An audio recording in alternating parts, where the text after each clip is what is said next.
Nah, terkait dengan alasan saya tadi itu karena latar belakang tadi dipenjarakannya dua orang warga negara yang seharusnya itu tidak perlu terjadi. Kalau di negara demokrasi maju, ya mana ada tuntutan kepada rakyatnya yang meminta keterbukaan dari pemimpinnya. Pak Jokowi kalau memang bangga dengan UGM, tunjukkan. Gitu loh. Panggil kami dan ahli lain dan pokoknya terserah ahli-ahli mana. Ayo kita periksa bersama, selesai gitu loh. Masalah hukum kalau kami salah, ya silakan Pak lanjutkan. Keaslian atau bisa kita menyatakan bahwa itu adalah ini benar, ini tidak, itu harus melalui komparatif kan, pendekatannya kan, comparative approach dalam artian menunjukkan dulu yang mana yang asli gitu kan. Kita bicara tentang asli dan tidak asli. Nah, kemudian dalam pendekatan juga mungkin berbeda dari tadi untuk ahli forensik ya digital, itu pendekatannya berbeda dengan kalau kita menggunakan scientific. Kalau proses pembuktian hanya sesederhana itu bahwa universitas yang menerbitkan ijazah itu bisa kita pegang, lalu bagaimana dengan bagaimana dengan ratusan universitas yang ditutup karena itu beda perkara, jual beli. Kita bicara yang sekelas UGM. Stop dulu ya. Itu tadi. Bang, sekarang ini kan giliran saya. Si penerbit ijazah ternyata universitas tersebut ada permainan. Kita nggak debat kusir di sini ya. Stop. Ya, Stop. kalau Anda kita menghargai saya nggak? Atau nggak kalau kembali lagi bersama kami Laukes, saya Profesor Sita Citrawinda Nurhadi adalah juga praktisi hukum khususnya di bidang hak kekayaan intelektual. Saya adalah arbiter pada Badan Arbitrase Nasional Indonesia, juga panelis pada penyelesaian perselisihan nama domain, dan ketua pengawas dan pembina pada Asosiasi Konsultan Hak Kekayaan Intelektual. Dan saya Partahi Sihombing SHMH sebagai praktisi hukum yang tetap masih aktif sampai dengan sekarang.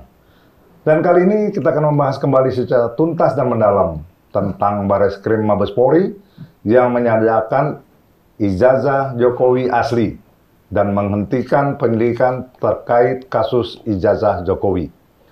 Dan kali ini kita kedatangan dua tamu spesial.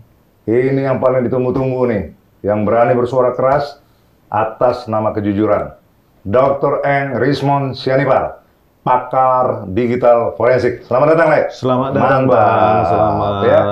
Dan yang kedua kami undang di sini pakar juga nih ya, mewakili petisi ahli Indonesia, Dr.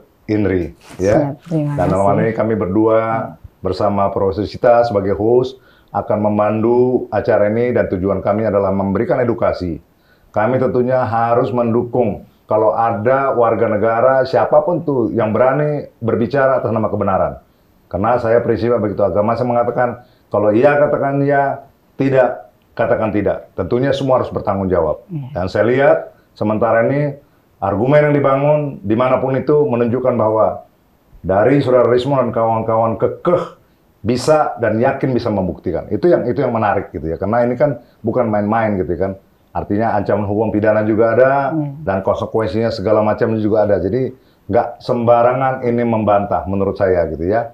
Untuk itu pertanyaan pertama ke Bung Rismond. Ini tentunya sebelum laporan ke Bareskrim ini, ke Polda, ya, dengan sebelumnya didahului juga atau sudah juga dilakukan penghentian penyidikan. Nah, yang saya mau tanyakan, apa sih latar belakang kok sampai sekarang, sampai kasus ini dihentikan di Mabes, kira-kira menurut Bung Rismond apa, dan sampai akhirnya Rismond CS ini dilaporkan di Polda Metro Jaya?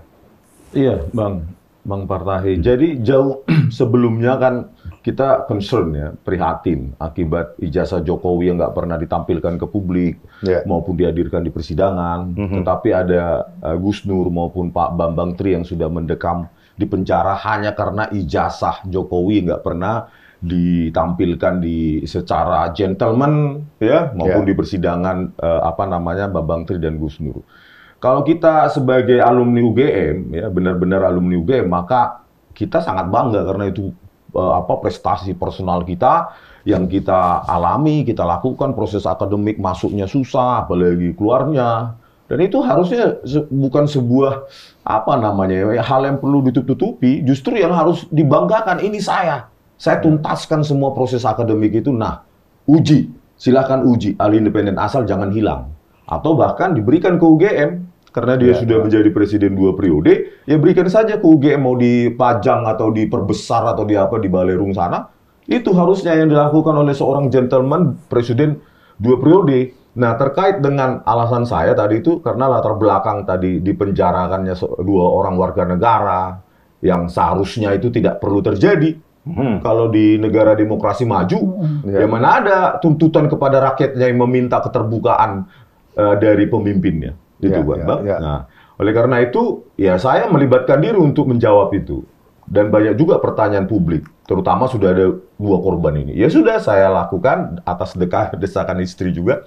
Jadi saya pada saat ada video di Kompas TV itu yang mempertontonkan Dr. Sigit Sunarta di Dekan Fakultas Kehutanan UGM itu menunjukkan fotokopi ijazah Jokowi, dan di situ ditampilkan diintip sedikit itu lembar pengesahan skripsi. Nah, di situ saya langsung connecting the dots. Lembar pengesahan skripsi itu bukan produk dari tahun 1985. Karena tahun 1994 saja saya masih pakai hardware dan software yang sangat jadul dengan kepresisian atau resolusi yang sangat rendah. Langsung saya tag itu kalau kesesuaian teknologi itu pasti bukan 1985. Nah, terus kami terbang dari Bali G dengan istri ngecek ke perpustakaan Fakultas Kehutanan UGM dengan berharap saya salah. Artinya yang saya tonton juga salah gitu. Saya potong sedikit nih Bung Rismon. Anda ini alma maternya mana? UGM. UGM ya? Oh, UGM. Kita sama-sama bertiga dengan Dr. Tifa, Dr. Roy itu S1, S2-nya di UGM. Jadi gitu kalau dibilang kita benci alma mater ya itu alma mater kita sendiri. Itu alma mater harus kita bersihkan dari oknum-oknum yang kotor itu, karena itu kan milik rakyat, milik alumni UGM juga. Ada pertanggung jawab moral, pertanggung jawab kecintaan terhadap UGM sendiri ya, makanya Anda melakukan itu. Bang, dengan brosuri begitu ya, dasarnya ya. Bagaimana saya membenci UGM?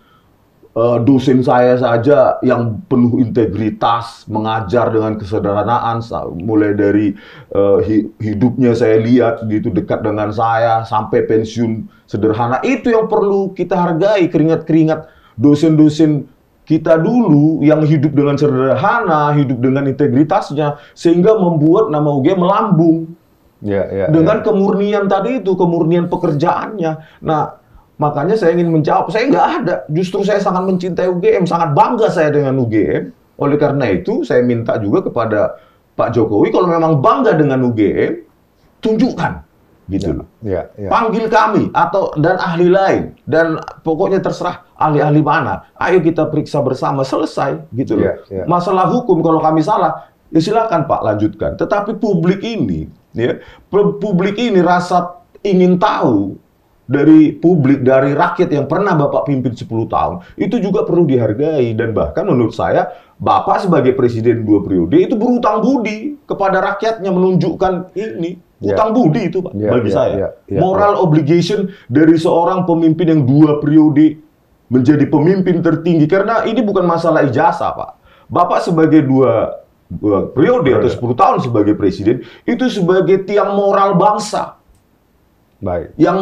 Yang dicontoh oleh anak-anak muda ke depan dan memengaruhi sejarah Indonesia ke depan. Ini bukan hanya sertifikat, ini masalah apakah Bapak kemarin jujur dan menjadi contoh moral bangsa saat itu. Itu yang paling penting.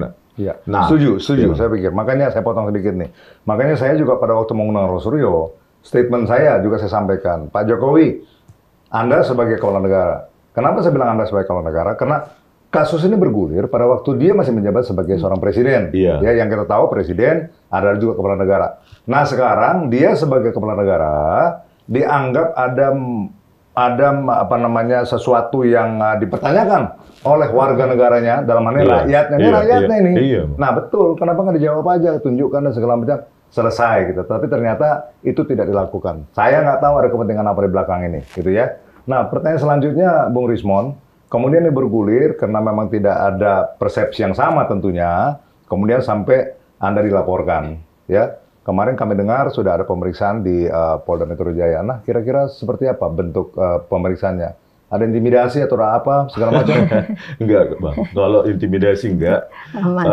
Penyidiknya profesional. Tetapi jauh sebelum itu memang apa yang ditanyakan ya apa yang saya analisa terkait dengan bagaimana Anda meneliti itu, ya metodologinya apa, terus otoritas saya meneliti ijazah Pak Jokowi dan skripsi Jokowi itu yang saya foto di perpustakaan Fakultas Kehutanan UGM itu juga ditanyakan. Bayangkan, Indonesia ini menuju negara demokrasi apa sih, Bang? Ya. Sampai apa yang diteliti oleh peneliti itu harus berakhir di meja tanya jawab, klarifikasi atau apapun namanya oleh polisi. Ya. Kalau kita diarah-arahkan harus minta izin apa yang mau kita teliti, ini bagaimana ini para pejuang-pejuang demokrasi Indonesia ini? Kita kan harus dilindungi nih, gitu. Betul, asalkan metode itu bisa kita pertanggungjawabkan. Bagaimana mempertanggungjawabkan itu? Ya ayo. Kita lakukan seminar internasional atau seminar nasional. Itulah pertanggungjawaban akademik. Bukan ditanya oleh penyidik metodologi Anda. Masalahnya yang nanya tahu nggak? Bang. Ya. Mahasiswa saya semester 7 aja belum tentu paham apa yang akan saya jelaskan. Ya, takutnya latar belakangnya dia hukum, domain pendidikan maupun kaliannya hukum, SMA. Terus saya jelaskan dengan cara manusiawi, mencoba saya merendah dan membumikan. Itu pula nanti menjadi pasal kena untuk saya. Hanya karena saya mencoba untuk membumikan, memanusiakan metode-metode yang sangat rumit itu pula nanti yang dipakai untuk saya. Ini kan makanya saya bilang para pejuang demokrasi Indonesia, civil society Indonesia ini bagaimana ini? Ya, peneliti itu boleh salah loh.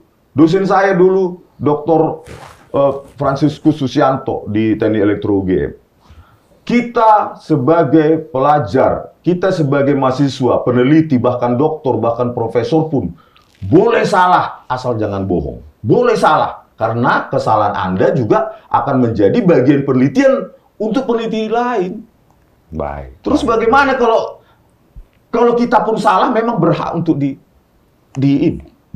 tindak pidana gitu, Bang. Jadi inilah makanya saya bilang demokrasi ini kita ini kalau belum kita menjadi failed state, bisa jadi Indonesia ini sedang dalam demokrasi kondisi mundur, gitu Bang. Baik. Sekarang kita beralih ke Dr. Indri ya. Tadi Dr. Indri mungkin sudah mendengarkan penjelasan dari Bung Rismon bahwa sebagai seorang yang punya latar belakang keilmuan, gitu, dia berhak untuk melakukan analisa terhadap apapun, ya, apalagi sesuai dengan bidang yang dia memang punya gitu. Nah, pertanyaan saya ke Dr. Indri, menurut Dr. Indri ini bagaimana nih? Mungkin dari si pandang berbeda. Punya landasan hukum nggak mereka untuk menganalisa katakanlah sekarang terkait khusus ijazah Jokowi? Silakan. Terima kasih, Bang. Ya. Baik, mungkin saya ada sedikit perbedaan ya dengan Bang Rismon. Seorang peneliti itu tidak dilarang ya untuk meneliti. Kita bicara dulu kita bicara dalam konteks penelitian. Tidak ada dasar hukum yang melarang ya, itu. Untuk belum selesai, Bang. Sebentar. Ada koma. Ada komanya dulu, Bang. Kita mau meneliti sesuatu secara ilmiah, mau melihat dari segi apa misalnya, itu kita tidak ada larangan dalam artian dalam konteks yang ranah yang benar ya. Di sini ada Prof. Tipa ya sebagai akademisi juga. Jadi terkait dengan ijazah itu kan ijazah ya. Menurut saya itu kan itu milik pribadi ya. Ijazah itu milik pribadi ya. Nah, kemudian kalau tadi beredar bahwa oh sebenarnya ijazahnya itu palsu gitu ya, dibilang seperti itu. Nah, kita dalam meneliti sesuatu, kalau tadi kan Abang bisa mengatakan bahwa oh saya bisa membuktikan secara ilmiah ya, pendekatan secara ilmiah. Nah, dilihat dari konteks Abang sebagai ahli forensik digital ya. Berarti kan pendekatannya itu menganalisa sesuatu yang dalam konteks visual gitu ya, visual ada di media sosial di mana gitu ya. Nah, dalam hal melakukan apa sih keaslian atau bisa kita menyatakan bahwa itu adalah ini benar ini tidak, itu harus melalui komparatif kan, pendekatannya kan, comparative approach dalam artian menunjukkan dulu yang mana yang asli gitu kan. Kita bicara tentang asli dan tidak asli. Nah, kemudian dalam pendekatan juga mungkin berbeda dari tadi untuk ahli forensik ya digital, itu pendekatannya berbeda dengan kalau kita menggunakan scientific. yang kita melakukan proses ilmiah dalam hal misalnya penelitian nih bagaimana sih, kenapa sih benda ini bisa seperti ini. Misalnya kalau kita bicara tentang ada di fisika ataupun misalnya secara ilmu hukum, kita mau meneliti ini kenapa putusan seperti ini. Berarti kita melihat daftar kepustakaannya bisa melalui metodologi empiris atau misalnya melalui metodologi normatif gitu. Nah, dari data, kalau kita melakukan penelitian ilmiah, itu harus datanya sistematis, begitu ya Prof ya, sistematis. Nah, sistematis itu juga harus dari output yang benar, dari input yang benar, kemudian dilakukan dengan proses yang benar, menggunakan teori yang benar, maka akan didapatkanlah hasil kesimpulan atau hipotesanya yang benar, gitu kan? Seperti itu kalau kita bicara tentang ilmiah. Nah, terkait dengan tuduhan palsu tadi. Nah, misalnya saya seorang Indri punya ijazah S3. Saya lulusan Jayabaya misalnya S3-nya. Kemudian saya waktu itu ngambil seangkatan di angkatan 27. Nah, kalaupun saya misalnya punya ijazah, ada yang mengatakan ijazah saya itu palsu. Yang paling bisa dulu pertama kali membuktikan adalah alma mater saya, Jayabaya kan. Orang bisa dikomplain, dan selain Jayabaya itu ada pihak Departemen Pendidikan kan, dalam hal ini Dikti. Kalau dulu memang ijazah di bawah 2025 itu belum tayang. Kalau kita cari nih searching nama Indri, ada nggak sih di situ lengkap nama saya misalnya Norita Rusyana Indriati? Oh nggak ada. Nah, kita bisa telepon alma maternya. Oh ini kenapa namanya nggak ada gitu kan? Nah begitu alma maternya sounding, oh iya bener dia kuliahnya di sini tahun ini dari sampai tahun ini dia melalui proses dari sini. Boleh silakan. Kalau proses pembuktian hanya sesederhana itu bahwa universitas yang menerbitkan ijazah itu bisa kita pegang, lalu bagaimana dengan Bagaimana dengan ratusan universitas yang ditutup karena itu beda perkara jual beli. Kita bicara yang sekelas UGM. Stop dulu ya. Itu tadi. Bang, sekarang ini kan giliran saya. Si penerbit ijazah ternyata universitas tersebut ada permainan. Kita nggak debat kusir di sini ya. Stop. Ya, Stop. Anda menghargai saya nggak? Atau nggak kalau saya keluar dari sini? Oke. Kalau nggak saya keluar loh, karena saya diundang oleh Pak Partahi ya. Yang boleh meng-cut saya hanya Pak Partahi. Oke, dengan Prof. Nggak di-cut tadi. Kan beliau tadi cuma intervensi. Oke, intervensi. Tapi saya tadi waktu Abang ngomong panjang lebar saya tidak interupsi. Boleh saya lurusin dikit ya, Dr. Indri. Saya pikir tadi juga kenapa sampai ujung-ujungnya katakanlah mereka ini sangat begitu penasaran. Karena kan ini kalau nggak salah sudah di-challenge ya di peradilan di mana namanya di Solo. Ya kemudian itu. Nah artinya gini, tadi kan Dr. Indri mengatakan belum bahwa selesai sebenarnya. Ini pertanyaan tambahan gitu. Bahwa memang yang berhak mengeluarkan itu, menyatakan itu asli apa enggak adalah yang mengeluarkan. Tetapi kan pada waktu proses hukum berjalan, ya sudah 2 peradilan yang menjalankan itu, tapi itu nggak pernah dihadirkan gitu. Baru terakhir ini sesudah diperiksa kemarin di Barreskrim, baru itu katakanlah dibawa itu penting. Nah, pertanyaan saya kan sebelum itu sudah ada proses pengadilan. Kenapa itu juga nggak dipenuhi? Gitu? Sekarang ini, boleh saya selesaikan tadi? Baru itu kan baru prolog ya, baru permulaan belum sampai. Oke, itu tadi yang pertama. Saya bilang yang pertama dari alma maternya. Kedua, Pak Jokowi itu sebelum menjabat menjadi seorang presiden 2 periode, beliau itu kan pernah jadi wali kota, pernah juga jadi gubernur ya. Nah, itu kan pasti jangankan jadi wali kota, jadi jadi bupati aja pasti dari KPU itu akan datang ke alma mater yang bersangkutan, benar nggak sih orang ini lulusan di sini gitu kan. Nah, artinya kan itu udah pernah dilihat, udah pernah diverifikasi ya. Saya bicara secara logika ya. Nah, secara logika dan secara faktanya gitu kan. Itu pernah diverifikasi. Berarti dengan verifikasi itu kita tidak berbicara hanya Pak Jokowi sendiri, tidak berbicara hanya tentang alma maternya, tetapi institusi-institusi lain yang pernah terlibat melihat keabsahan ijazah tersebut gitu kan. Nah, kemudian mengenai kayak misalnya kenapa sih waktu itu dipertanyakan tidak dipublikasikan? Itu kan hak beliau. Kalau saya aja dibilang, saya jujur nih, saya pernah cerita pribadi ya. Saya pernah diragukan SE saya karena waktu itu saya mengambil sarjana hukum. Terus ada yang bilang, "Kapan sih dia kuliah itu?" Terus saya bilang, "Ngapain saya meladenin?" gitu kan. Ngeladenin orang bilang, "Oh, dia tuh hanya ngebanyak-banyakin doang supaya ijazah sarjananya S1-nya 2. Saya tanya aja sama mater saya, clear kan? Nah, saya begitu dia bilang kayak gitu, itu advokat loh Bang yang nanyain gitu, ngasih tahu ke saya, katanya itu adalah omong kosong. Dia bilang bahwa dia itu SE. Nah, kebetulan lagi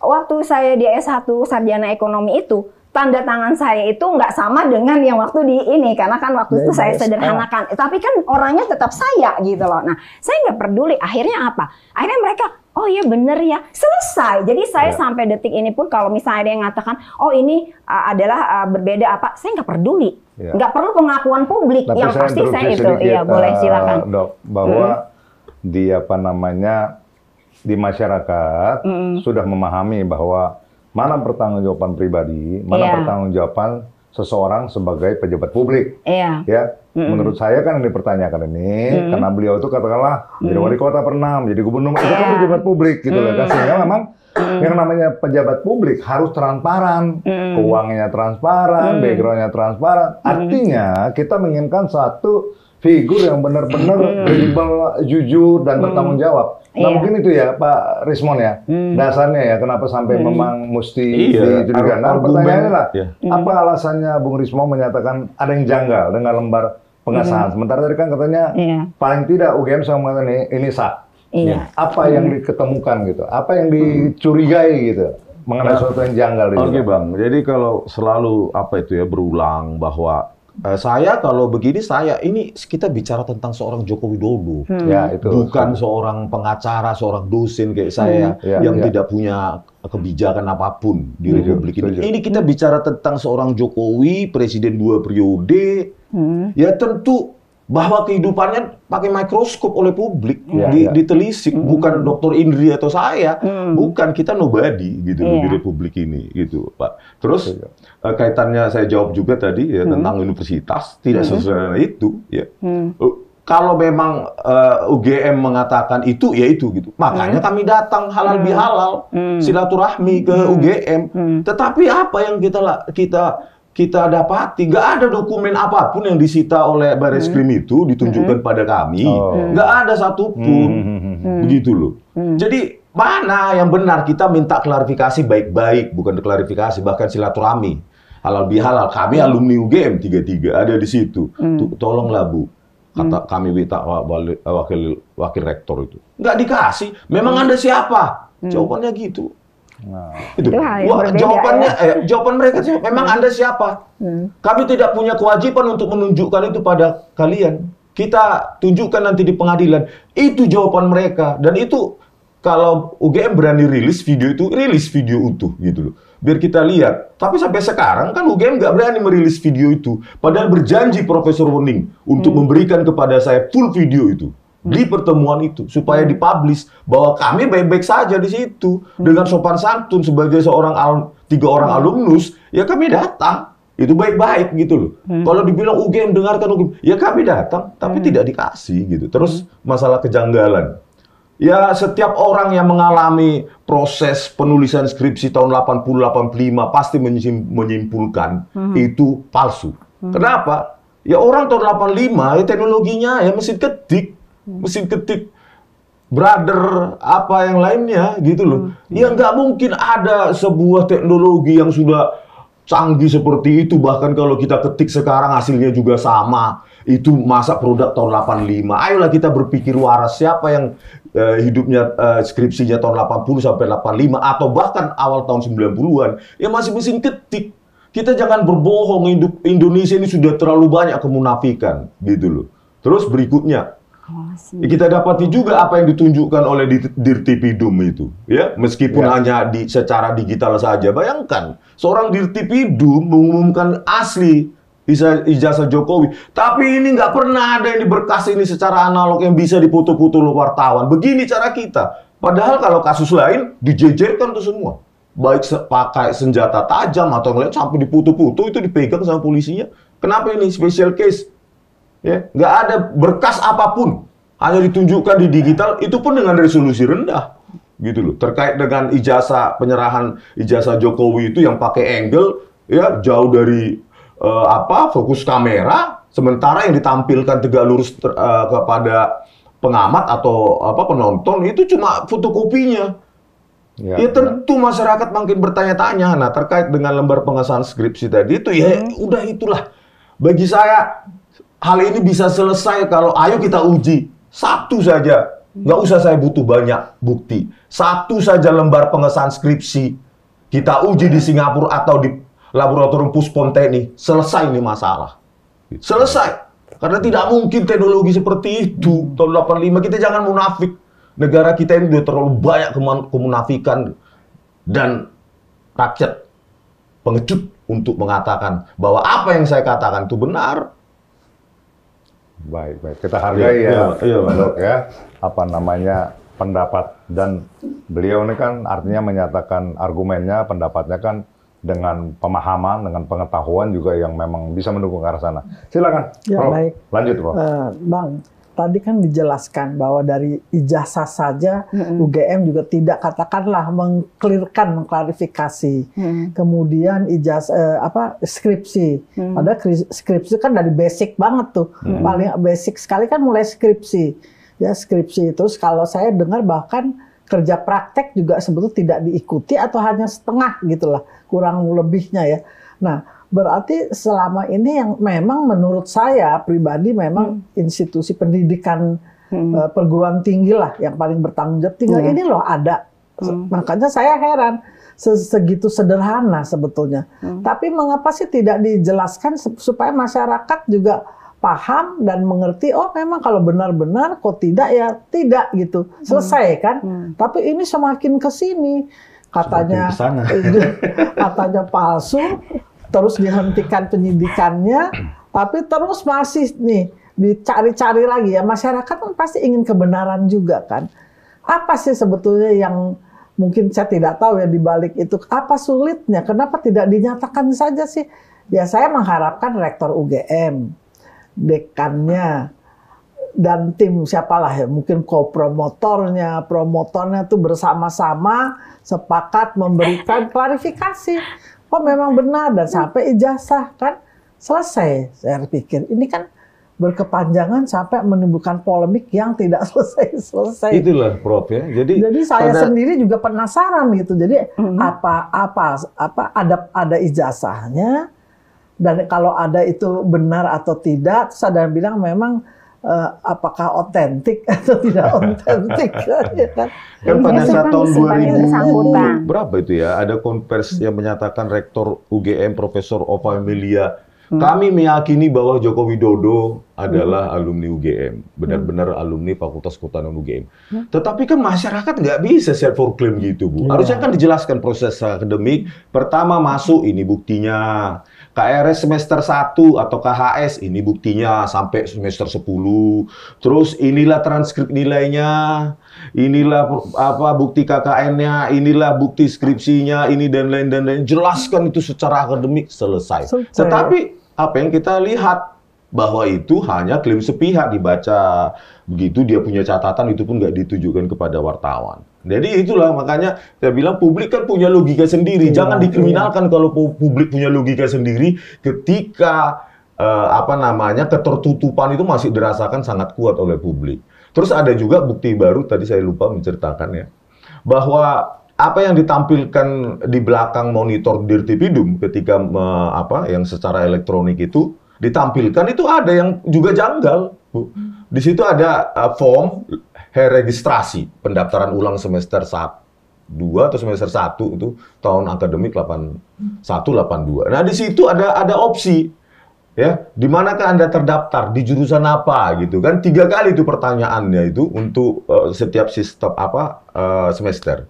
Terus di situ ada opsi 1 diploma, 2 sarjana muda, 3 sarjana, 4 profesi. Di situ 3 kali itu ditanya. Terus jawabannya nomor 2. Sarjana muda gitu loh. 1 diploma, 2 sarjana muda, 3 sarjana, 4 profesi. Tapi 3 kali itu pertanyaan, 3 kali juga dibulati sarjana muda. Jawabannya nomor 2. Iya, bayangkan kalau orang salah kan, salah ini, gue sarjana saya. Oh iya. Ini 3 kali dibulati sarjana muda. Sebenarnya Pak Jokowi ini sarjana atau sarjana muda? Kalau sarjana muda, maka BSc, maka dia tidak skripsi, berkesesuaian atau memiliki konvergensi dengan kesimpulan saya bahwa skripsi itu sebenarnya bukan skripsi. Karena apa? Dipertahankan di depan Dewan Penguji, kosong. Terus tidak ada lembar pengesahan skripsi terkait daftar nama penguji skripsi, kapan dilakukan, terus ditandatangani. saya mengalami UGM itu sangat tertib, ketat, birokrasi akademiknya atau administrasi akademiknya. Makanya saya bilang, pertanyaannya kepada Dirtipidum atau kepada UGM, Pak Jokowi itu terdaftar di program sarjana kehutanan UGM atau sarjana muda? Itu yang pertama. Yang kedua, juga ditampilkan di monitor yang ketika Dirtipidum mengumumkan ijazah Jokowi identik dengan yang lainnya. Yang kedua adalah jumlah kredit atau SKS itu pilihan 34 SKS atau 34 kredit. Terus mata kuliah wajib itu cuma 88, total 122. Sesuai dengan riset dari seorang sejarawan Universe Legend bahwa pada saat itu program sarjana muda itu 120-an SKS. Makanya berkesesuaian dengan transkrip nilai dengan pertanyaan tadi itu 3 kali dibulati adalah sarjana muda. Kalau itu benar, apa yang ditampilkan oleh Dirtipidum, maka benar yang saya bilang. Nggak ada skripsi untuk sarjana muda, dan gelarnya BSc, bukan insinyur kehutanan, gitu Bang. Ya. Baiklah.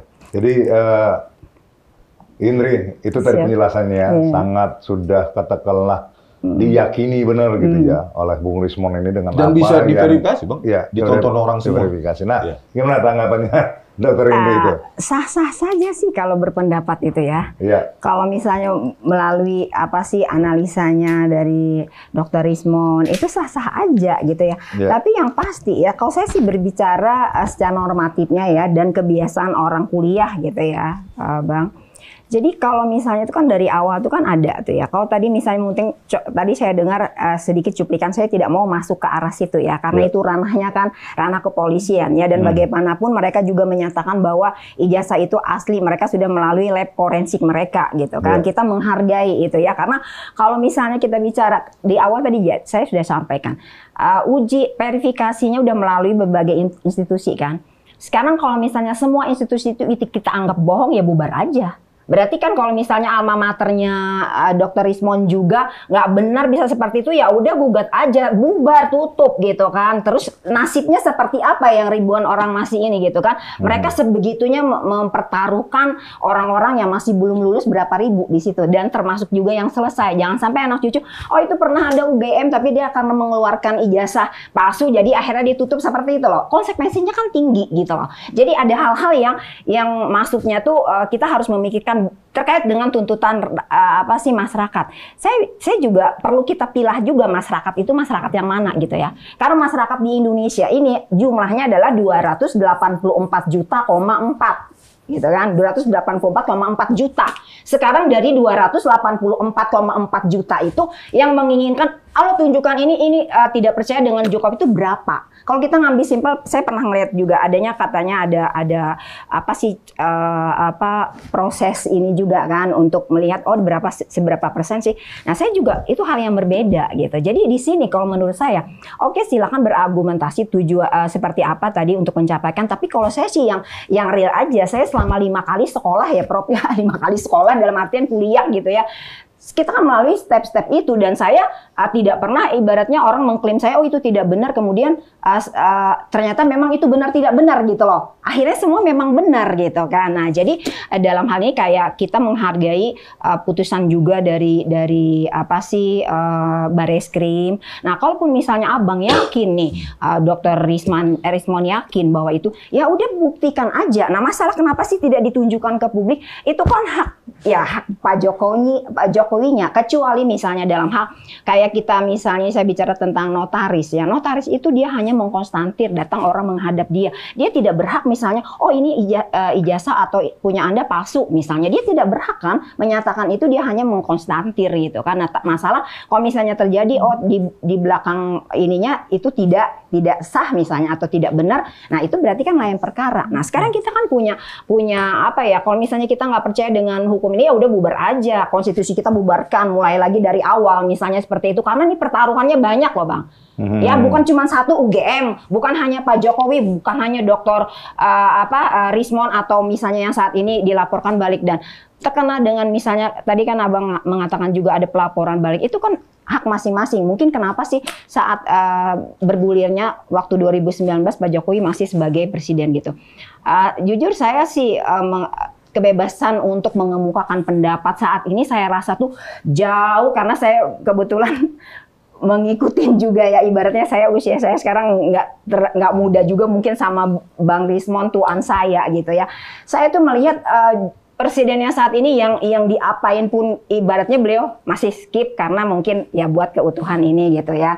Nah, coba kalau kita berbicara tentang yang terdahulu bicarakan aja apa itu kan selesai, kan tahu sendiri ya Bang, yang nggak perlu kita ungkap gitu kan. Nah, jadi dalam artian untuk kita kebebasan berbicara itu ya memang hak masing-masing gitu ya, di anggaran di konstitusi kita juga Undang-Undang 45 udah dinyatakan di situ, pasal 27 28 semuanya udah dinyatakan.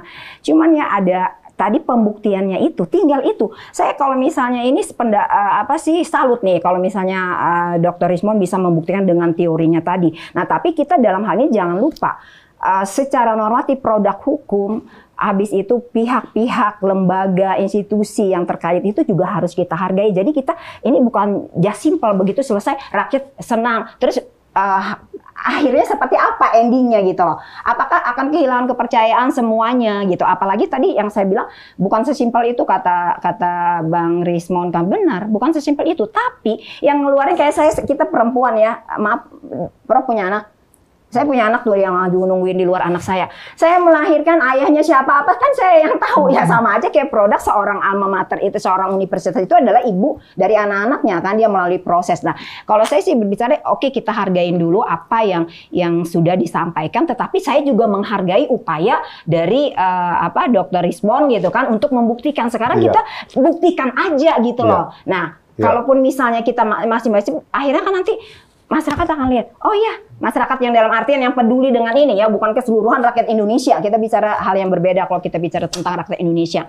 Nah, dengan situ kan akan muncul. Sekarang kalau misalnya tidak percaya juga dengan putusan pengadilan, terus apa? Kan ada upaya hukum lain, Bang, yang bisa ditempuh seperti itu. Tapi saya interupsi sedikit ini, namanya Indri. Artinya kan kita ini cinta sama negara ini. Iya, semuanya. Ya, kalau tadi Anda menyampaikan bahwa kita menghargai apa yang sudah dilakukan Pak Jokowi, 2 periode dan segala macam. Pertanyaan saya adalah, kenapa kalau gitu sampai ini dibiarkan seolah-olah disengaja dibikin berlarut-larut? Ya, sebentar, belum selesai pertanyaannya. Karena begini, kalau kita sebagai orang hukum tahu, kalau ada suatu permasalahan, ya kan, kita tentunya sama sekarang mau Polri, undang dulu, klarifikasi dulu. Nah, kenapa ANSI dari pihak Jokowi, dia punya lawyer segala macam, kenapa nggak dengan itikat baik katakanlah diundang dulu nih, Saudara Rismon, diundang dulu si Rosuryo, diundang, baru di sini dibicarakan, kalian maunya apa segala macam. Nah, karena saya pernah tanya kepada Rosuryo, mungkin di sini kita klarifikasi ke Bung Rismon, apakah mereka ini pernah diundang untuk klarifikasi? Atau katakanlah lebih keras itu disomasi untuk menjelaskan kenapa kalau ujuk-ujuk belum ada undangan klarifikasi internal, belum pernah disomasi secara internal, tiba-tiba langsung berangkat sekarang ke jalur hukum. Ini apa yang terjadi di sini gitu loh. Oke, boleh saya jawab? Oke, terima kasih Bang. Kalau saya sih melihat ya, mungkin kenapa baru sekarang gitu ya. Ini kan sebenarnya bergulirnya ini tentang apa sih ijazah palsu ini udah dari 2019 ya. Nah, tapi saat beliau jadi menjabat, makanya tadi kan di awal juga saya katakan beliau mungkin tidak mau sampai menanggapi hal-hal ini terkait beliau masih sebagai ini ya, sebagai kepala negara seperti itu. Nah, mungkin juga kenapa sih baru sekarang gitu ya berguliran itu mungkin maksudnya dari Bang Dr. Rismon dengan Bang Roy Surya, Mas Roy Surya itu sebenarnya Dr. Tipa misalnya maksudnya baik, cuman cara penyampaian itu loh mungkin. Menurut saya ya, cara penyampaian di medsos itu kan bukan lagi hanya menyuarakan oh ini palsu, tapi kan ada reframingnya, ada yang penggiringan yang kayak opini publiknya itu kayak sudah menyatakan pasti banget bahwa ini palsu, ini udah terjadi. Nah, itu. Bung Rismon boleh tuh kita ngopin. Itu jadi kan cenderung saya aja dengarnya tuh Oh iya, apalagi kan kemarin saya sempat dengar juga tuh Bang Roy Surya tuh kayak ngeledek gitu kan. Sebenarnya kalau kita benar-benar kayak misalnya sama Prof, saya tidak suka dengan cara bimbingan Prof ini tidak seberapa dengan saya. Secara ilmiah saya begini, ya udah kita diskusi gitu kan. Tapi jangan di depan publik itu kayak, maaf ya, menurut saya itu kayak ngerendahin, kayak ngeledek, itu tuh nggak manner. Jadi caranya kalau kita orang intelektual, kita ingin mempertanyakan sesuatu, ya monggo kita menghadap. Nah, makanya kenapa kata Bang Partahi tadi, kenapa sih tidak disomasi dulu? Karena kan itu dibiarkan itu sebenarnya maksudnya gini, kalau ada anak nakal misalnya kayak kita orang tua, ya tunggulah sampai dia sadar dulu gitu kan, tunggu sampai ini mungkin memberikan ruang untuk bisa ini berubah apa enggak gitu kan. Nah mungkin menurut saya mungkin klimaksnya di situ ya Bang. Jadi cara penyampaian, karena cara penyampaian itu aja sih sebenarnya ya. Kalau saya tuh setuju banget ini buat misalnya kemaslahatan orang banyak. Anggaplah tadi ya, dari yang tadi Abang sampaikan itu, kita mau membuka nih masa publik jangan seperti ini. Juga mungkin nanti kalau misalnya itu benar, misalnya menurut Abang bisa membuktikan gitu ya, walaupun saya nggak nge-challenge kayak Bang Pitra nge-challenge Bang Reo ngasih 10 juta, padahal saya banyak bawa uang nih di sini nih, ada berapa nih uang saya mau saya challenge, tapi saya nggak mau gitu ya. Nah maksud dalam artian kita berbicara yang ini aja, yang berbicaranya tuh secara faktual, secara normatif, secara ilmiah, secara kita sebagai orang-orang intelektual, gitu loh. Nah itu aja sebenarnya yang perlu kita ini. Jadi dalam hal ini saya sih sependapat tadi Bang ini bilang, kenapa sih nggak ini aja? Kenapa nggak harus somasi dulu gitu kan? Betul. Tapi kan juga nanti kalau misalnya dalam somasi itu lebih condong ya Bang, kalau itu ranahnya perdata kan, makanya kan lebih ke somasi dulu gitu kan sebelum ada. Tapi kan ini sudah masalah kan di sini kan. Iya nggak apa-apa juga, tapi kan justru penyelesaian kepentingan bangsa ini ya, kepentingan antara katakanlah rakyat sama pemimpinnya nggak usah dibawa-bawa. Kalau menurut saya nggak perlu dibawa ke ranah tapi pidana. Sekarang kan kalaupun misalnya sampai ranah pidana, ya bisa aja kalau misalnya restoratif justice mau seperti apa kan nggak masalah gitu. Walaupun tadi kalau misalnya somasi, kalau saya bilang tadi mungkin itu akumulasinya, kumpulan dari udah dibiarkan mungkin seperti itu. Karena statement dari pihak Pak Jokowi dan kuasa hukumnya bahwa ini sudah keterlaluan, merendah-rendahkan, seolah-olah ini sudah harga mati, harus dibuktikan dan harus ada yang dinyatakan salah atau benar gitu. Nah menurut saya gini, dalam hal seperti ini kita berbangsa dan negara, ini kalah jadi abu, menang jadi arang katanya. Katakanlah dia bisa memenjarakan mereka bertiga atau berempat atau berlima katakanlah yang mereka duga melakukan katakanlah penghinaan atau pencemaran segala macam. Untungnya apa sih buat Pak Jokowi? Saya pikir mereka juga bisa bertanggung jawab bahwa apa yang mereka challenge sekarang Mariza palsu tidak semata-mata mau mempermalukan. Nah, sekarang Bu Risma bisa menjawab. Tadi ada pertanyaan, ada tendensi mungkin atau ada framing ya, atau mungkin ada unsur politik di belakang ini. Kita nggak bicara politik. Memang ada tendensi, ada framing, ada katakanlah kaitan ditunggangi masalah-masalah kepentingan politik. Silakan. Ada lah Bang. Ya memang gaya saya sebagai orang Batak tuh 2 poin, banyak orang sakit ya kan. Dan kalau Mas Roy dengan cara pewayangannya seperti itu. Tapi juga ngelegit gitu loh. Dengan cara pewayangan juga itu lebih, kalau aku sih ya ngelihatnya lebih daripada Abang gitu loh. Saya dulu dong bagian saya. Iya oke silakan. Lebih daripada Bang Rismon. Saya dulu dong. Boleh silakan. Tadi kan bicara tentang manner ya, memang begini Batak kampung.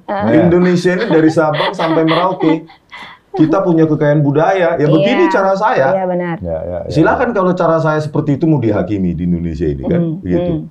Itu yang membuat Indonesia ini kaya, seru, begitu loh. Ya kan? Baru yang kemudian masalah apa namanya? Ini bukan dugaan lagi, ini udah kepastian ilmiah. Ya. Kalau ada orang mengatakan tuduhan ilmiah, makanya belajar. Kepastian tadi artinya keyakinan Bung Rismon ya. Nanti kalau kepastian nanti kita tunggu. Bukan Bang, gini Bang. Kan begini, nanti sebelum ke situ apa namanya? Hasil kajian ilmiah itu sekarang banyak kok, ada anak muda sekarang sudah mulai berani mengungkapkan apa yang saya katakan itu benar pakai AI, deep learning, circular neural networks itu membuktikan bahwa itu Times New Roman. Udah banyak mulai anak-anak muda berani bersuara karena siapa? Ya karena Rismon. Ya, gitu. Bentar Mbak, Mbak, Bu ya. Silakan Sebentar Bu, tadi 15 menit saya tunggu. Nah, itu kan nggak enak kalau ini kan ngetes tuh. Anak-anak muda itu sekarang sudah mulai bersuara. Ayo bersuara anak-anak muda karena Republik ini milik kalian. Kalau saya paling 10 kalender lagi sudah check out. Ini milik kalian. Ya jangan sampai kita orang-orang IT, orang-orang paham ilmiah itu dibungkam, ditakut-takuti, ancaman ITE dan sebagainya. Jangan. Kalau kita sudah ribuan melakukannya, penuh nanti itu penjara, ya. Jadi dengan cara kalian masing-masing. Kalau saya dengan cara Batak ya begini, kalau kalian cara Jawa begitu. Kita hargai semua. Jadi sepanjang kalian bisa mempertahankan argumen ilmiah kalian, apalagi menggunakan program komputer yang bisa di open source, diuji oleh orang lain, why not? Gitu loh. Karena kebenaran ilmiah itu jauh ribuan kali lebih penting daripada kesaksian, keterangan, apalagi ekivalensi lah. Pak Jokowi kok dibandingkan dengan Rismond? Ya nggak pantas lah. Pak Jokowi 2 periode presiden, maka dia hidupnya, semua dokumentasinya, dokumennya, itu diteropong orang dengan mikroskop. Bukan Rismond nobody. Gitu loh. Jadi, ayo, para mahasiswa, para S1, S2, S3, ayo kita bersuara, jangan ditakut-takuti oleh pengacara Jokowi. Siapapun yang mengatakan palsu.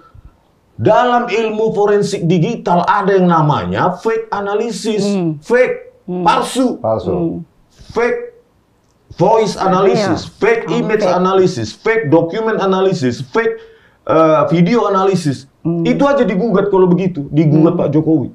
Keilmuan itu tentang keautentikan dan kepalsuan. Jawabannya ya 2, palsu atau asli. Silahkan kalau jawaban ilmiah tersebut mau digiring ke pengadilan, silahkan. Tapi kalian anak-anak muda, ya, bersuaralah kalian, karena ya Rismond itu paling 10 kalender lagi di dunia ini. 10 kalender lagi, cuma 10 tahun lagi paling. Kalian milik kalian republik itu jangan mau diancam-ancam. Negara kita demokrasi, apalagi untuk keilmiahan. Ya bungkam itu semua argumen-argumen yang menakut-nakuti itu. Ya, jangan takut, ya. Gitu. Sebentar ya, Bang. Tadi keilmiahan. Jadi saya tambahkan lagi Bang Rismond. Saya rasa tuh memang betul yang Bang Rismond katakan. Berani dan karena apa? Karena jujur. Ada kejujuran di sini. Jadi nggak usah takut mahasiswa. Kenapa harus takut? Kan di Indonesia ini semua begitu, takut, apa-apa takut bicara, takut ini, semua serba takut. Padahal justru dengan maju semua jujur, nah itu kan kekuatan di situ nanti. Masyarakat ada justru, maaf saya mau dengar juga ada satu promotor apa pembimbing ya, Prof siapa ya yang menyatakan dia pembimbing kali promotor buat S3 siapa ya? Itu bagaimana tuh? Ya itulah Bu, bahwa itu benar pernyataannya betul bahwa kajian saya itu kan bersesuaian dengan inkonsistensi yang lain. Dialog 2017 lihat saja Pak Jokowi, publik, wartawan, jurnalis semua menyimpulkan bahwa di situ Pak Kasmujo adalah pembimbing skripsi. Pak Jokowi bolak-balik datang, galak katanya, ya kan, terima kasih atas bimbingannya, skripsi saya selesai. Coba dari dialog itu. Walaupun saya pernah lihat itu tahun 2017. Wartawan, jurnalis, semua persepsi publik mengatakan itu adalah Pak Jokowi adalah mahasiswa bimbingan skripsi, Pak Kasmujo adalah dosen pembimbing skripsi. Next 8 tahun langsung diubah. Pak Kasmujo bukan pembimbing skripsi, tetapi pembimbing akademik. Padahal itu langsung keluar dari mulut Jokowi kan? Iya, padahal Pak Kasmujo masih asisten dosen. Otoritasnya nggak ada apapun itu, otoritas tanda tangannya. Nah, inkonsistensi seperti ini tentu publik makin ragu. Berarti analisis ilmiahnya Rismond benar ya? Kok inkonsisten? Bahkan ada di sebuah podcast seorang dosen seorang dosen yang mengaku dosen Fakultas Kehutanan juga mengatakan Pak Kasmujo adalah dosen pembimbing skripsi. Itu dosen loh itu. Dosen. Terus Pak Ahmad Sumitro adalah dosen pembimbing akademik. Nah, beda lagi itu kan.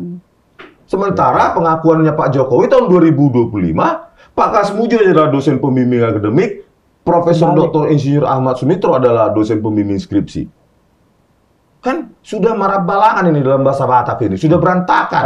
Tidak sesuai dengan sequence cerita sebelumnya. Itu juga kalau nanti di persidangan ya kita akan tanyakan ke Pak Jokowi proses A sampai Z, karena yang mendalilkan bahwa kami mencemarkan nama baik, memfitnah ya Pak Jokowi, maka dia harus dan timnya atau jaksa harus membuktikan di mana kami mencemarkan nama baik, di mana kami memfitnah. Kita uji secara ilmiah. Termasuk Abang juga dengan teman-teman membuktikan bahwa ijazah itu palsu. Kan abang juga yang membuktikan karena menyatakan ini itu adalah palsu. Ini masih ngomong kan? Ya selesai kan? Boleh dong? Enggak, tadi sebelum saya lupa. Tadi disampaikan tuh. Enggak, jatah saya dulu, Bu. Bentar, tadi sebentar aku sebelum lupa. Boleh ya, Pak? Boleh ya, Pak? Menutup. Lanjut.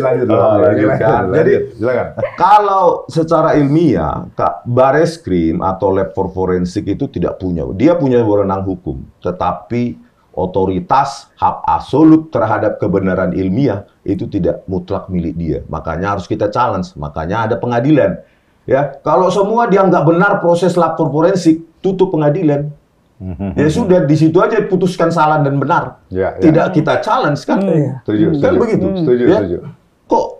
Kok seenaknya mengatakan kalau sudah ditentukan Bareskrim, sudah itu harus diproses hukum. Enak sekali. Iya. Gitu loh. Sejak Sepihak, kapan Bareskrim memiliki otoritas absolut terhadap kebenaran ilmiah? Sejak kapan? Kita banyak belajar kasus Jessica Wongso, mereka penipu kok. Mengotak-atik barang bukti digital. Hal yang berbeda. Bukan, ini sejarah, Bu. Sejarah. Itu kepolisian. Sepihak kan, hanya sepihak itu.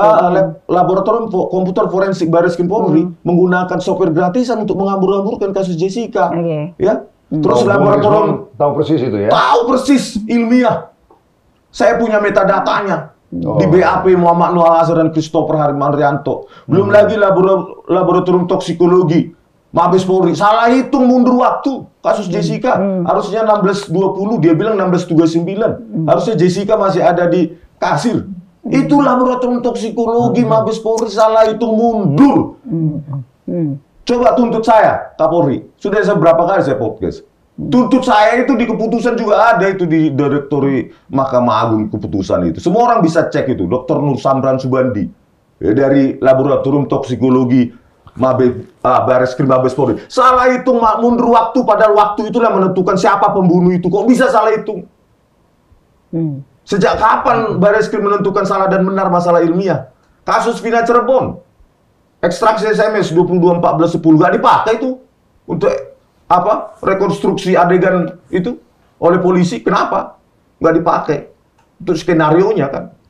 Kasus Afif Maulana di Sumatera Barat cuma dijelaskan saja Suaryono itu, Irjen Suaryono atau apa itu, Kapolda Sumbar telah DVR CCTV telah override. Mana buktinya? Mana bisa begitu? Nggak ada penjelasan ilmiah. Blok-blok memori apa saja dan kapan saja itu terhapus. Kasus Kanjuruhan, kasus KM50. Itu artinya sudah. Bung Rismon mengatakan bahwa sudah banyak record di belakangnya. Banyak sekali. Kalau kita nggak mau munafik, Pak Prabowo Subianto. Ini laboratorium forensik Bareskrim Polri ini bermasalah. Gitu loh. Saya bisa dituntut kalau saya salah. Apalagi kasus Jessica Wongso. Tito Karnavian Krisnamurti. Ini sudah fatal. Mau bilang apa? Itu udah saya siap di penjara seumur hidup pun kalau saya salah, Pak Prabowo Subianto. Saya pikir memang kita mesti hargain ya apa Dr. Indri ya. Saya selalu pada posisi gini.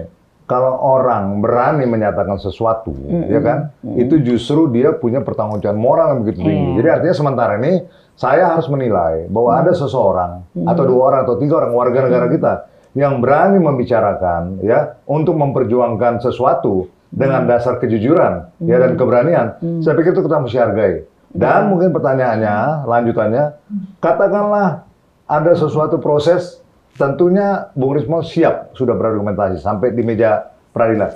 Risiko apapun tadi disampaikan, mau dipenjara seumur hidup pun dia pun setuju-setuju aja, artinya terima-terima aja kalau memang bisa dibuktikan mau dia salah. Ini kan suatu hal yang luar biasa ini, ya kan? Banyak orang nggak konsisten, pada waktu dilaporkan langsung takut, nyembah-nyembah minta maaf. Mereka enggak. Bahkan pada waktu dilaporkan, mereka malah menyatakan hal-hal yang di luar dugaan kita gitu. Terus melakukan perlawanan.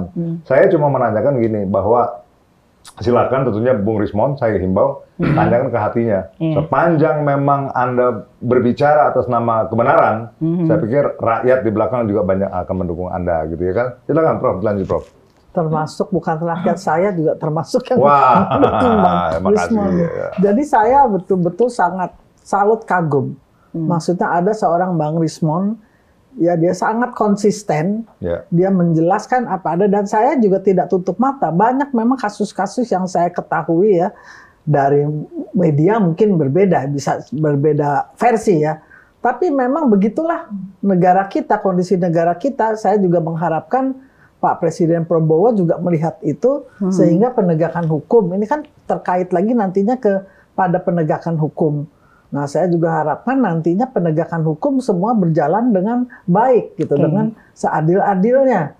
Jadi kalau salah harus berani aparat penegak hukum bahwa dinyatakan salah, kalau benar ya benar begitu. Kita juga jangan dalam hal ini, apalagi sebagai praktisi hukum juga, kita kan juga bisa berpikir, kita melihat, menganalisis juga begitu.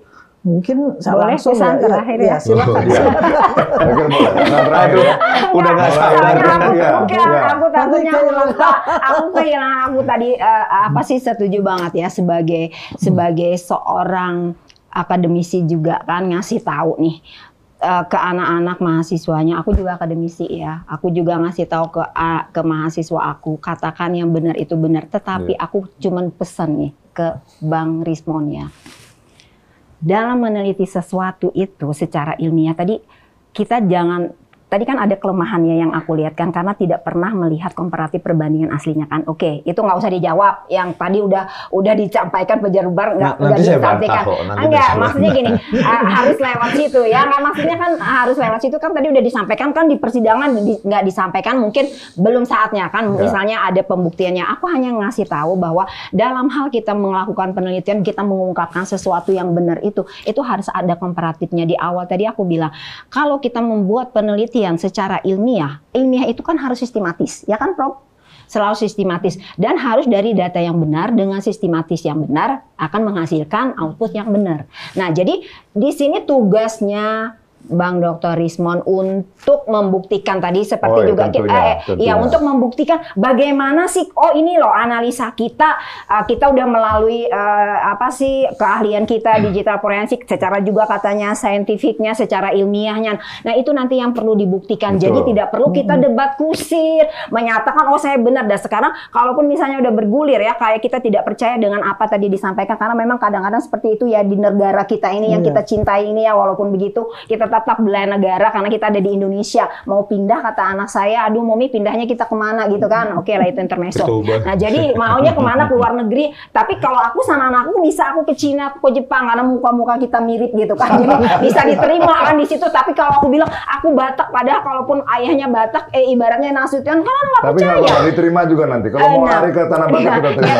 Tapi aku alhamdulillah cinta banget dengan Indonesia, dengan segala macam problematikanya. Kita tetap membela negara, dan inti kita satu adalah buat kesatuan. Apa jadinya kalau republik ini bubar, konstitusi kita misalnya diganti di ini bubar gitu ya. Nah, paling nggak kita sedikit percaya dengan adanya peradilan, walaupun tadi di sana sini ada kata Prof Tipa tadi ada sesuatu yang tidak bisa kita ungkapkan di sini gitu ya. Ada hal-hal yang kayaknya tidak ada kesesuaian. Tetapi yang pasti dalam kita orang-orang ilmiah, dalam artian tadi apalagi Dr. Rismon punya tanggung jawab dengan mahasiswa-mahasiswa doktor itu untuk bisa, loh ini katakan yang benar, ini katakan yang baik, kalian jangan takut. Siapa yang takut? Makanya kan sekarang buktikan aja itu gitu, kita hadapi, kita lihat seperti apa. Dan terkait kalau misalnya dengan tadi Bareskrim, hasil forensik lab mereka itu dinyatakan tidak benar, kan ada pengujiannya juga. Itu juga nanti kan bisa, itu kan tadi kan juga dibilang juga, itu bukan mutlak bahwa dinyatakan ini adalah mengikat kebenarannya pasti sudah ini.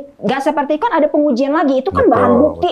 Itu sebagai bukti, ini nanti bukti teknisnya dibawalah ke pengadilan. Nah, itulah yang kita tunggu gitu. Menarik tadi ya, atas nama kecintaan terhadap bangsa dan negara gitu ya kan. Nah, kalau memang itu yang kita mau pegang, artinya kita mesti berani mencarikan solusi.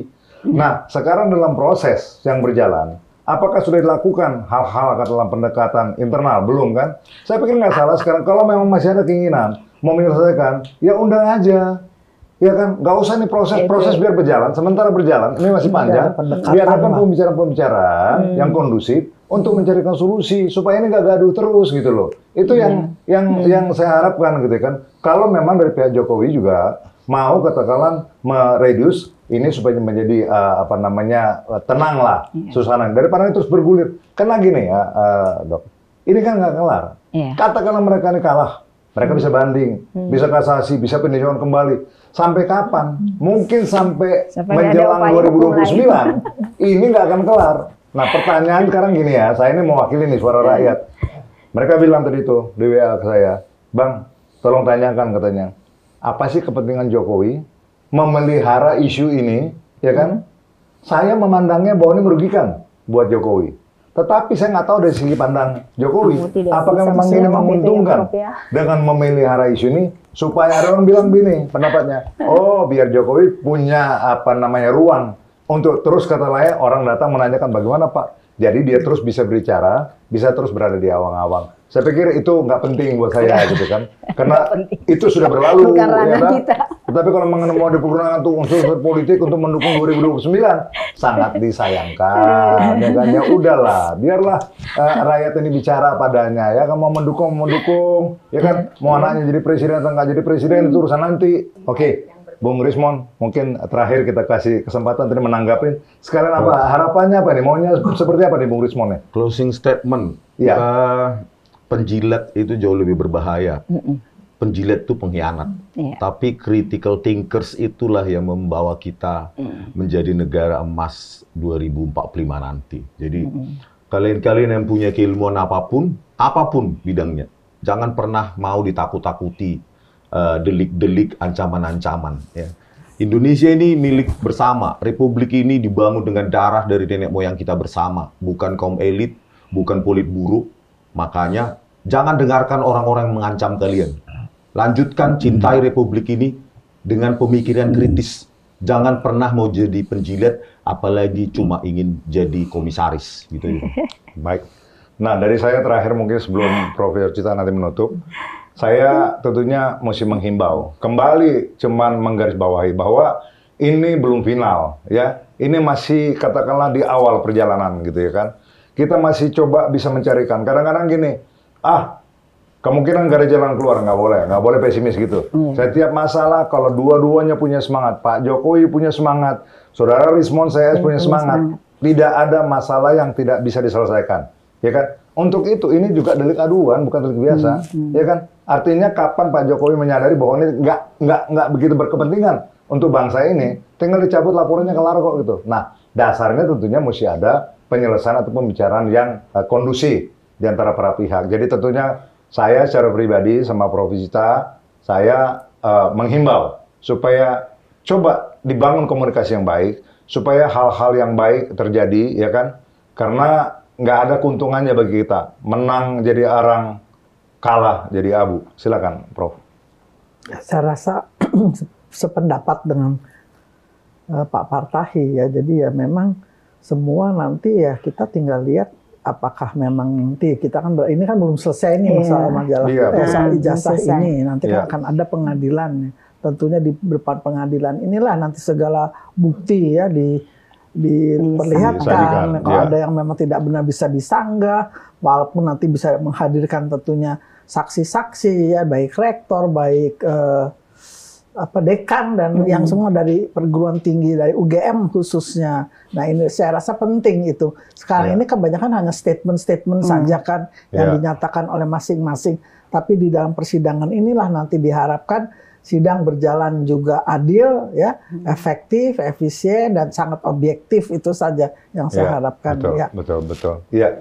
Jadi terima kasih, selamat berjuang, Bung Rismon, selamat berjuang semua karena kita semua satu bangsa, kita memiliki kepentingan yang sama, nggak ada masalah apapun juga di antara kita ya.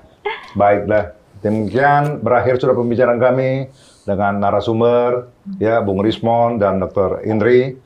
Tentunya ini sesuatu hal yang baik tentunya kami sampaikan ke masyarakat sehingga masyarakat mungkin lebih paham lagi walaupun selama ini sudah mengikuti, tapi mudah-mudahan dengan pembicaraan kita saat ini banyak hal-hal yang belum tersentuh, ya, semangat-semangat yang ada di dalam penegakan hukum bisa tersampaikan gitu sehingga memang masyarakat lebih paham dan lebih mengerti mengenai duduk permasalahan ini. Silakan mau dikomentari, apa penting ini diteruskan atau untuk menjaga keutuhan bangsa dan negara kita memang ini tidak perlu sampai berlarut-larut karena masih ada celah. Sepanjang semangat masih ada untuk menyelesaikan, jalan keluar pasti tersedia. Jangan lupa like, comment, subscribe channel YouTube kami, Push Creative Production, dan Lokes akan menjadi media yang selalu maju, terpercaya, dan mengungkap tuntas keadilan di balik isu yang terjadi. Equality before the law. See you next time, Lokes.